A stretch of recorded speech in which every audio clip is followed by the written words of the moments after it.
షహన్షాహే డకన్ హజరత్ ఖ్వాజా బందా నవాజ్ గేసు దరాజ్ గుల్బర్గా దర్గా షరీఫ్. ఈరోజు ఈ వీడియోలో మనం ఒక అలాంటి వలియే కామిల్ గారి దర్గా యొక్క జియారత్ చేయబోతున్నాం. వారికి ఎటువంటి ప్రశంసలు అవసరం లేనంత గొప్ప వ్యక్తిత్వం ఉంది. వారు ప్రస్తుత కాలంలో హజరత్ ఖ్వాజా బందా నవాజ్ గేసు దరాజ్ అనే పేరుతో ఎక్కువగా ప్రసిద్ధి పొందారు. ఈరోజు మనం ఈ వీడియో ద్వారా హజరత్ ఖ్వాజా బందా నవాజ్ గేసు దరాజ్ గారి యొక్క జీవితం గురించి మరియు గుల్బర్గా దర్గా యొక్క హిస్టరీ గురించి పూర్తిగా తెలుసుకునే ప్రయత్నం చేద్దాం. Welcome to our channel voice of Islam Telugu. Hazrat Khwaja Banda Nawaz గారి యొక్క పూర్తి పేరు హజరత్ సయ్యద్ సదరుద్దీన్ అబుల్ ఫతే ముహమ్మద్ హుసైనీ రెహమతుల్లా అలై.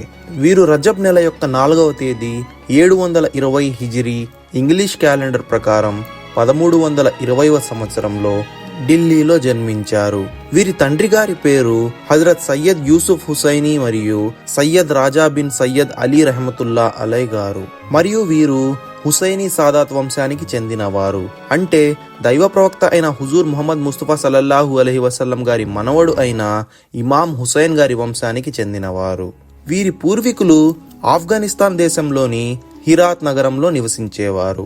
వీరి పెద్ద తాతగారు అయిన సయ్యద్ అబ్దుల్ హసన్ జునబీర్ రెహమతుల్లా అలై గారు ఖురాసాన్ నుండి వలస చేసి ఆ కాలంలోనే ఢిల్లీకి వచ్చేశారు. అంటే ఖురాసాన్ నగరాన్ని వదిలి అక్కడి నుండి మైగ్రేట్ అయ్యి ఢిల్లీలో స్థిరపడ్డారు.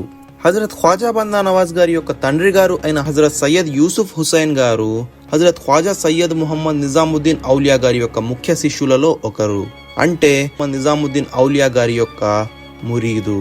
ఢిల్లీను పాలిస్తున్న సుల్తాన్ ముహమ్మద్ బిన్ తుగ్లక్ హయాంలో 725 హిజ్రీలో హజరత్ ఖ్వాజా బందా నవాజ్ గారి యొక్క కుటుంబం ఢిల్లీ నుండి ప్రయాణించి దౌలతాబాద్లో స్థిరపడ్డారు. అంటే ప్రస్తుత నగరం అయిన దేవగిరిలో స్థిరపడ్డారు.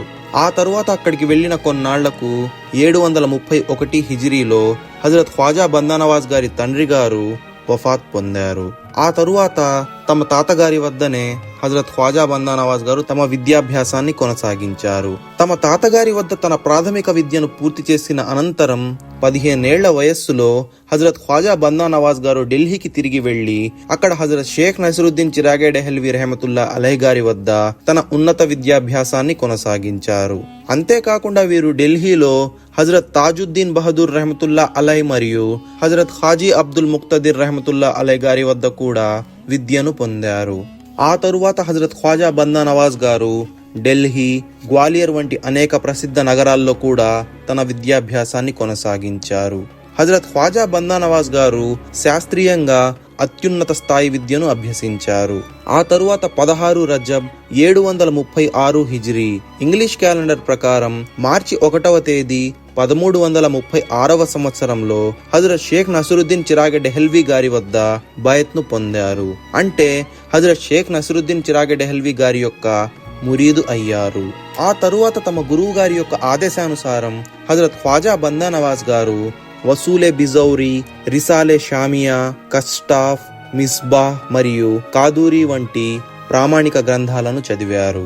అలా కొన్నాళ్ల పాటు హజరత్ షేక్ నసరుద్దీన్ చిరాగే డెహల్వీ గారి వద్దనే హజరత్ ఖ్వాజా బందా నవాజ్ గారు దైవ జ్ఞానాన్ని అంటే ఇల్మే మారిఫత్ను పొందారు. అలా ఉన్నత ఆధ్యాత్మిక జ్ఞానాన్ని పొందిన హజరత్ ఖ్వాజా బందా నవాజ్ గారికి 757 హిజ్రీ ఇంగ్లీష్ క్యాలెండర్ ప్రకారం 1356వ సంవత్సరంలో హజరత్ షేక్ నసరుద్దీన్ చిరాగే డెహల్వీ గారు ఖిలాఫత్ను అందించారు. అంటే ఆధ్యాత్మిక అధికారాన్ని ప్రదానం చేశారు. అసలు హజరత్ ఖ్వాజా బందా నవాజ్ గారికి గేసు దరాజ్ అనే బిరుదు ఎలా వచ్చిందంటే, ఒకసారి హజరత్ షేక్ నసరుద్దీన్ చిరాగే డెహల్వీ గారు తమ శిష్యులతో కలిసి ప్రయాణం చేస్తున్నారు. అప్పుడు హజరత్ షేక్ నసరుద్దీన్ చిరాగే డెహల్వీ గారు పల్లకిలో కూర్చుని ఉన్నారు. ఆ పల్లకిని తమ శిష్యులు మోస్తూ వెళ్తున్నారు. మన హజరత్ గారు సయ్యద్ వంశానికి చెందినందున వారు పొడవాటి జుట్టును పెంచేవారు. అంటే ఆ కాలంలో సయ్యద్ వంశానికి చెందిన వారు జుట్టును పొడవుగా పెంచేవారు. అలానే మన హజరత్ గారు కూడా పొడవాటి జుట్టును కలిగి ఉండేవారు. మన హజరత్ గారు తమ గురువు గారి యొక్క పల్లకిని మోస్తున్న సమయంలో వీరి పొడవాటి జుట్టు ఆ పల్లకిలో చిక్కుకుపోయింది. అంతేకాకుండా చిక్కుకున్న ఆ జుట్టు నుండి ఎంతో నొప్పి కలగడం మొదలయ్యింది. కానీ వీరు తమ గురువు గారి మీద ఉన్న ప్రేమ మరియు గౌరవం కారణంగా ఆ నొప్పిని సహించారు. తన జుట్టు ఆ పల్లకిలో ఇరుక్కుందన్న విషయాన్ని తమ గురువు గారికి ఏమాత్రం చెప్పలేదు. అలా కొద్ది దూరం నడిచాక పల్లకిలో ఇరుక్కున్న ఆ జుట్టు కారణంగా తమ తల నుండి రక్తం కారడం మొదలయ్యింది. పల్లకి దగ్గర కారుతున్న రక్తాన్ని చూసిన హజరత్ షేక్ నసరుద్దీన్ చిరాగే డెహ్లవీ గారు పల్లకిని ఆపి దిగి చూడగా హజరత్ ఖ్వాజా బందా నవాజ్ గారి యొక్క తల నుండి రక్తం ధారలా కారుతుంది. ఆ తరువాత హజరత్ షేక్ నసరుద్దీన్ చిరాగే డెహ్లవీ గారు తన ప్రియ మురీదు అయిన హజరత్ ఖ్వాజా బందా నవాజ్ గారు తన గురువుపై ఉన్న ప్రేమ మరియు భక్తి కారణంగా తన గురువు కోసం ఇంతటి భారాన్ని భరిస్తున్నాడన్న విషయాన్ని గ్రహించారు. ఆ తరువాత వెంటనే వారు ఇలా పలికారు, ఇంతటి ప్రేమ మరియు భక్తిని కలిగి ఉన్న నా మురీద్ గేసు దరాజ్ అంటే పొడవాటి జుట్టు కలిగిన వారు ఖలీఫా అయ్యే హక్కుదారుడు ఇతనే అని హజరత్ షేక్ నసరుద్దీన్ చిరాగే డెహ్లవీ గారు తన మురీదులు అందరి సమక్షంలో ఏలాన్ చేస్తారు. అప్పటి నుంచే హజరత్ ఖ్వాజా బందా నవాజ్ గారు గేసు దరాజ్ అనే పేరుతో ప్రసిద్ధి చెందారు. ఆ తరువాత 757 హిజ్రీ రమజాన్ నెలలో తమ పీరు అయిన హజరత్ షేక్ నసరుద్దీన్ చిరాగే డెహ్లవీ గారు వఫాత్ పొందారు. హజరత్ షేక్ నసరుద్దీన్ చిరాగే డెహ్లవీ గారి యొక్క వఫాత్ తరువాత వీరి ఖాన్ఖా యొక్క బాధ్యతలు మన హజరత్ ఖ్వాజా బందా నవాజ్ గారు స్వీకరిస్తారు. ఆ తరువాత వీరు 44 సంవత్సరాల పాటు ఢిల్లీలోనే ఉంటూ అక్కడి ప్రజలకు ఇస్లామిక్ విద్యను మరియు దైవ జ్ఞానాన్ని అందించారు. హజరత్ ఖ్వాజా బందా నవాజ్ గారు ఎల్లప్పుడూ పేదవారికి మరియు అవసరాల్లో ఉన్నవారికి తప్పక సహాయం చేసేవారు.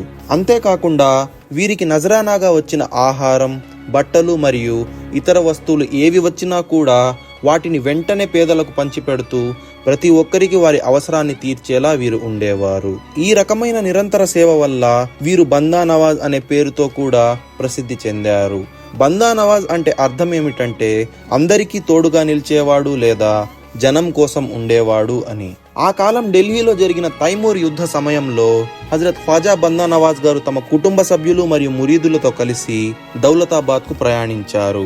ఆ తరువాత తిరిగి 800 హిజ్రీ ఇంగ్లీష్ క్యాలెండర్ ప్రకారం 1397 సంవత్సరంలో సుల్తాన్ తాజుద్దీన్ ఫిరోజ్ షా గారి యొక్క ఆహ్వానంతో వీరు గుల్బర్గా షరీఫ్ కు విచ్చేశారు మరియు అక్కడే గుల్బర్గా షరీఫ్ లో ఒక ఖాన్ఖాను స్థాపించారు. ప్రయాణంలో భాగంగా ఒకసారి గ్వాలియర్ కు వెళ్లిన మన హజరత్ ఖ్వాజా బందా నవాజ్ గారు మౌలానా అలావుద్దీన్ గ్వాలియరీ రెహమతుల్లా అలై గారి యొక్క ఇంట్లో బయాన్ చేశారు, అంటే ధార్మిక ఉపదేశం చేశారు.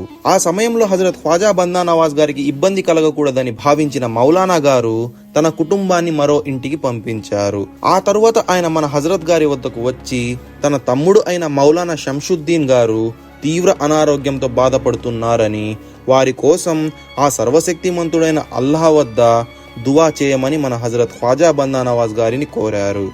ఆ తరువాత మన హజరత్ ఖ్వాజా బందా నవాజ్ గారు మీరు రేపు రండి అని చెప్పగా హజరత్ మౌలానా గారు మరుసటి రోజు మన హజరత్ ఖ్వాజా బందా నవాజ్ గారి వద్దకు వచ్చారు.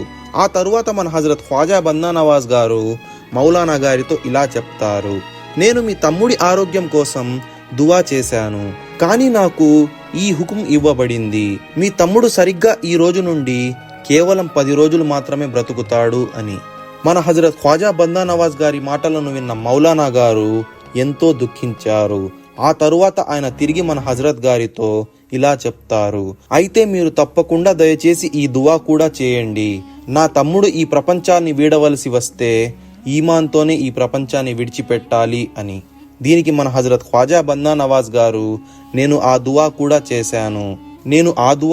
చేశాను అని హజరత్ మౌలానా గారిని మన హజరత్ ఖ్వాజా బందా నవాజ్ గారు ఓదారుస్తారు. ఆ తరువాత సరిగ్గా 10వ రోజు రాత్రి మౌలానా గారి తమ్ముడు అయిన మౌలానా షంసుద్దీన్ ఇంతకాల్ అయ్యారు, అంటే మరణిస్తారు. ఆ తరువాత మన హజరత్ గారు మౌలానా షంసుద్దీన్ గారి యొక్క జనాజాలో పాల్గొన్నారు. నమాజే జనాజా దఫన్ అనంతరం వీరు ఆ మర్హూం కోసం దువా చేసి ఆ తరువాత అక్కడి నుండి తిరిగి వచ్చారు. అలా కొన్ని రోజుల తరువాత మౌలానా గారు తన తమ్ముడిని కలలో చూశారు. మౌలానా గారి కలలోకి వచ్చిన తన తమ్ముడు ఇలా చెప్తాడు, అన్నా, బందా నవాజ్ గారు నా కోసం హుజూర్ ముహమ్మద్ ముస్తఫా సల్లల్లాహు అలైహి వసల్లం గారి యొక్క వసీలాతో దువా గనుక చేయకపోయి ఉంటే నా పరిస్థితి ఏంటో ఏం జరిగేదో నేను చెప్పలేను అని. సుబ్హానల్లాహ్. హజరత్ ఖ్వాజా బందా నవాజ్ గారు అరబిక్, ఫార్సీ, ఉర్దూ, దక్కనీ మరియు హిందీ భాషల్లో ప్రావీణ్యత కలిగిన వారు. వీరు దాదాపు 195 పుస్తకాలను రచించారు. ఆ తరువాత హజరత్ ఖ్వాజా బందా నవాజ్ గారు 40 ఏళ్ల వయస్సులో బీబీ రజా ఖాతున్ బిన్తే సయ్యద్ అహ్మద్ బిన్ సయ్యద్ జమాలుద్దీన్ మగ్రీబీ గారిని నికాహ్ చేసుకున్నారు. వీరికి 2 మగపిల్లలు మరియు 3 ఆడపిల్లలు. హజరత్ ఖ్వాజా బందా నవాజ్ గారు ఎన్నో బయాన్లు చేశారు మరియు ఎన్నో ఉపదేశాలను, ఎన్నో సందేశాలను ఈ ప్రపంచానికి అందించారు. అలా ఒకానొకసారి హజరత్ ఖ్వాజా బందా నవాజ్ గారు తన బయాన్లో ఇలా చెప్పారు: ఏ వ్యక్తి అయినా సరే ఇబాదత్ను కేవలం పేరు, ప్రతిష్ట కోసం మాత్రమే చేస్తుంటే అతడు ఎప్పటికీ అల్లాహకు దగ్గర కాలేడు. ఒక మనిషి హృదయంలో ఖౌఫే ఖుదా, ఇఖ్లాస్ అనేవి లేకుండా ఎన్ని అమలులు చేసినా, ఎన్ని నమాజులు చదివినా అవి కేవలం చూపుల కోసం మాత్రమే, అంటే ఇతరులకు చూపించుకోవడం కోసం మాత్రమే. అటువంటి అమల్లకు లేదా అటువంటి కార్యాలకు ఆ సర్వశక్తిమంతుడైన అల్లాహ్ వద్ద ఎటువంటి విలువ అనేది ఉండదు. హజరత్ ఖ్వాజా బందా నవాజ్ గారు 16వ తేదీ 825 హిజ్రీ, అంటే ఇంగ్లీష్ క్యాలెండర్ ప్రకారం నవంబర్ 1వ తేదీ 1422వ సంవత్సరంలో వీరికి 105 సంవత్సరాల వయస్సు ఉన్నప్పుడు ఈ ప్రపంచాన్ని విడిచి ఆ సర్వశక్తిమంతుడైన అల్లాహ్ను కలుసుకున్నారు. వీరి పవిత్ర రోజా షరీఫ్ కర్ణాటక రాష్ట్రంలోని గుల్బర్గా షరీఫ్లో ఉంది. మాషా అల్లాహ్. హజరత్ ఖ్వాజా బందా నవాజ్ గారి యొక్క హిస్టరీ అనేది ఎంతో పెద్దదైనది. మనం నెక్స్ట్ వీడియోస్లో హజరత్ ఖ్వాజా బందా నవాజ్ గారి యొక్క గొప్ప కరామత్ల గురించి తెలుసుకుందాం. ఈ వీడియో మీకు నచ్చినట్లయితే లైక్ చేసి షేర్ చేయండి. ఇలాంటి మరిన్ని వీడియోస్ కోసం మా ఈ ఛానల్ను సబ్స్క్రైబ్ చేసుకోండి. Yours voice of Islam Telugu.